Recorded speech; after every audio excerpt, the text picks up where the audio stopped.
we also really offer any other piece of marketing a restaurant could want. We kind of think of ourselves as a one-stop shop.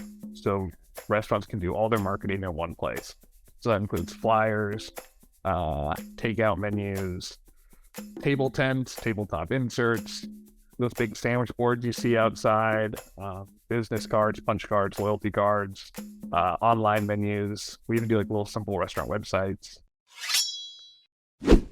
Welcome to Business Ninjas, brought to you by WriteForMe, where you'll hear from business leaders who are out there growing their business and slaying it every day.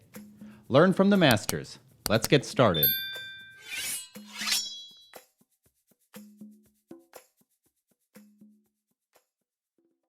Hey everybody, welcome back for another episode of Business Ninjas. I'm here today with Mark Plumlee. He's the Senior Content Manager at MustHaveMenus. Mark, welcome to the show.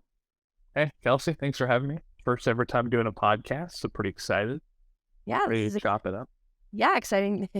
Ready to chop it up. That's great. Excited to have you. So, Mark, tell me a little bit about yourself. Yeah, so I'm the Senior Content Manager for MustHaveMenus. We are a web-based DIY design tool for restaurants. So kind of an easy way to think about it is, a tool like a lot of people are familiar with, Canva. We're like Canva, but specifically for the restaurant and service industry.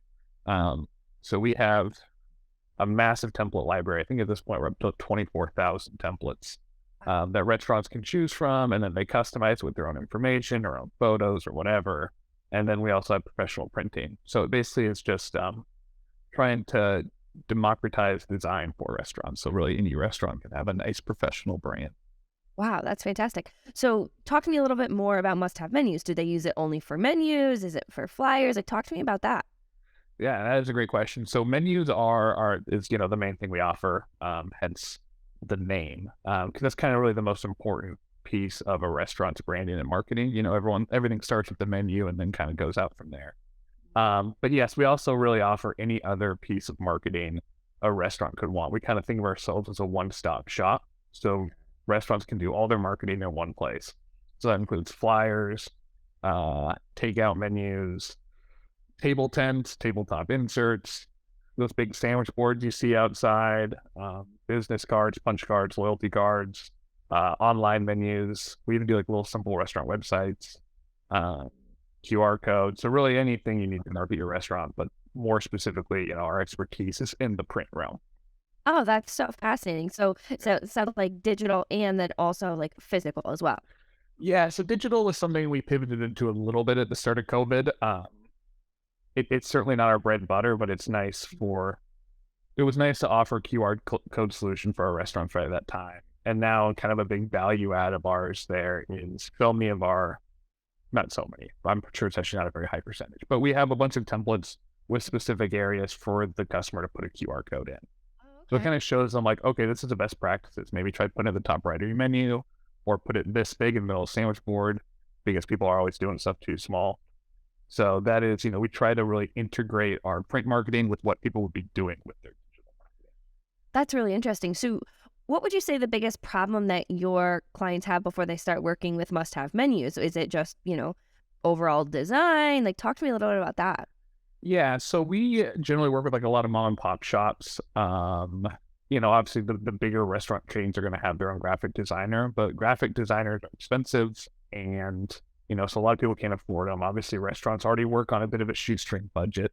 It's a tough margin industry. But then a lot of people want to do the design themselves, but don't have any design experience. And that's why I'm in the content realm. I also I can't design at all. So we try to make it easy and affordable for restaurants to achieve that professional look without having to be a professional designer themselves or having to hire one out. And one of the big benefits of that is that then these restaurants control their design. Say you hire a graphic designer, you need to make an update to, your brand, your logo. You have to go call this graphic designer back up. They might own the files. It's a whole thing. With us, it's as easy as going in and changing a couple things in our program, ordering new prints. You can download it and print it yourself. So it's owning your own design and then being able to do that design well, even if you don't have that skill necessarily. Yeah. So it sounds like it's, making the service a lot more accessible and, adaptable to what that mom and pop shop needs. Exactly. Yeah. And then one thing we really try to do is tailor all of our products and our design software to restaurants. So it's really trying to own that vertical and make sure we're serving all their needs and anything they could think of. It's always rewarding when we hear our customers come to us and be like, hey, I signed up with you guys to make my menu. And then I found out you offered all these other things. And it's been a really a huge boon to my business to be able to spread out in all these different ways I didn't know. Yeah, that's really interesting. So are there different trends that you've seen of, like you said, it was mom and pop shops. Is there trends in like types of restaurants or anything that tend to work with must-have menus before, others? That's a good question. So what I wouldn't say we have a ton of quick service restaurants, although we have some, but like someone obviously like a Jack in the Box or McDonald's, they're gonna have their brand and all their stuff in-house. Right. If we're gonna work with a quick service restaurant, it's probably more of like a smoothie place Okay. or a coffee shop or a cafe. Yeah, I don't know. That'd be interesting. I'm not sure entirely what our like typical customer Yeah. profile is. I mean, we have over 6,000 restaurants across the U.S., so it really spans everything you can imagine. Yeah. And then other small businesses use us too. Like we have a lot of salon templates. And now dispensary templates, since one of the things we have are like big digital menu boards. So dispensaries have started using those, which Oh, was an wow. interesting vertical. I don't think we anticipated getting into 4 years ago, Yeah. but that's been kind of fun. Yeah. That's really cool.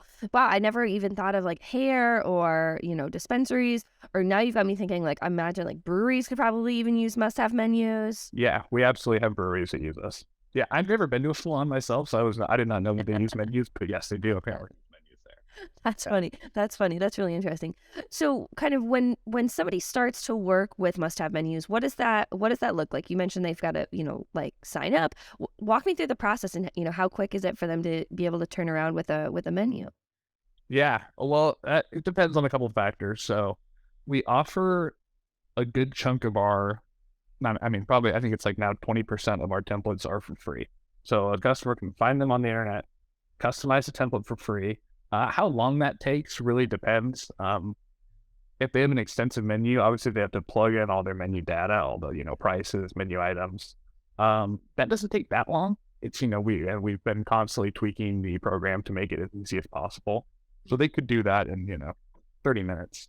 And then whatever changes they want to make, if they want to, they can really take the template and completely strip it down to nothing and rebuild it. They can make no tweaks. They can do whatever. And we see restaurants run the full gamut. Sometimes we'll look at a design and be like, wow, we can't believe how this restaurant made something so beautiful. And then sometimes we're like, why did they not just keep the template the way it was? Like, why did they make these decisions? But they have the freedom to do so. And that's kind of the important part.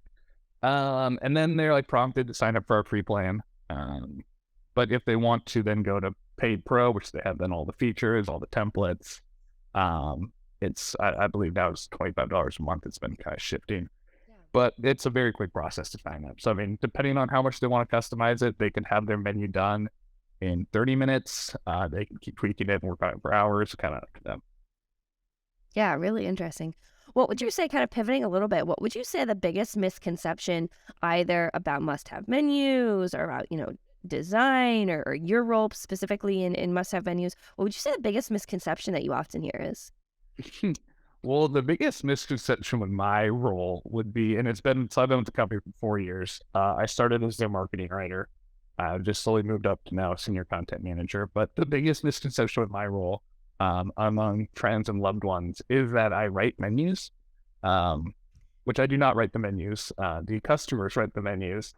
It doesn't matter how much I explain that to people, they don't seem to understand. So and one thing I did used to do was all of our menus, and we cover such a vast variety of different restaurants, seafood, burger, brewery, whatever. If you look at a template, the information in there from the start is going to make sense. So like it'll be menu items you'd see at that restaurant. It wouldn't be like lorem ipsum. Yeah. So one of my jobs was I would go find out and like create those documents we worked from. Mhm. But now everything I do is trying to get more customers coming inbound. And We get most of our business through Google, through people Googling stuff like menu templates or cafe menus or bar menu templates or customizable bar menus. So everything I'm doing is trying to help us rank better for those terms so we get more people coming in. And a big way we found that works is through content marketing. And not content marketing the way a lot of people do it, where it's like building out your own blog and hosting your own content. Everything I do is really outbound. So I'll write articles, say 10 ways your restaurant can use QR codes besides menus, or, what we learned from COVID, stuff like that. Yeah. And I'll shop them to different publications. And then it's basically kind of a tit for tat thing where, okay, I'm giving you free content if you'd like to use it. And in return, they backlink to us, which then Google sees as, okay, this is a trustworthy business. It seems like people like backlinking to them. And we've had a lot of success with that. We've been doing that for about 3 years now. And I don't know the final number, but I've probably published in over like 70 different places. So getting a lot of inbound backlinks. Yeah, I think it's been so fun. And I get to write and interview restaurants, which is fun. I like hearing about all the pain points. It's certainly been a tough couple of years for restaurants. I very much feel for them. Coming right out of the pandemic into all these staffing shortages, all supply chain issues. It's been a brutal couple of years. Yeah. Do you think the staffing shortages and the supply chain issues are some of what you've heard from your customers? Are those the biggest challenges that you think that they're facing? Yes. Yeah. 100%. Well, actually, probably inflation right now would be, but they all kind of go hand in hand together, especially the inflation supply chain. Yeah. Honestly, if it's not one thing, it's another for the restaurants right now. So, but one thing I think we saw over the pandemic is how resilient and dynamic restaurants can be. And if you build that kind of loyal customer base too, they'll support you through a lot. So it's been equal parts discouraging and inspiring. Yeah, that's really interesting. So Mark, if people want to go to learn more about, Must Have Menus and start to use the platform, where would they go? Yeah, so it's a pretty simple URL. It's musthavemenus.com. And you can sign up for a free trial. You can just browse all of our templates. Again, we have the largest batch of templates for restaurants in the world at 23,000 or 24,000. So you could be browsing for a while. There's a lot of good stuff out there. We're constantly adding to it. I'd say that's the best place. You can find a lot of my writing if you just Google Mark Plumlee restaurants, and hopefully that'll help you learn a couple things. But I'd say that's the best place. The founder and owner's done a couple podcasts too, where he gets some more of the origins. Great. That's awesome. So Mark, as we kind of wrap up this conversation, is there anything that you want to leave our listeners with, either about must-have menus, about content marketing, about, how Must Have Menus differentiates itself from its competition? Anything you want to leave our listeners with?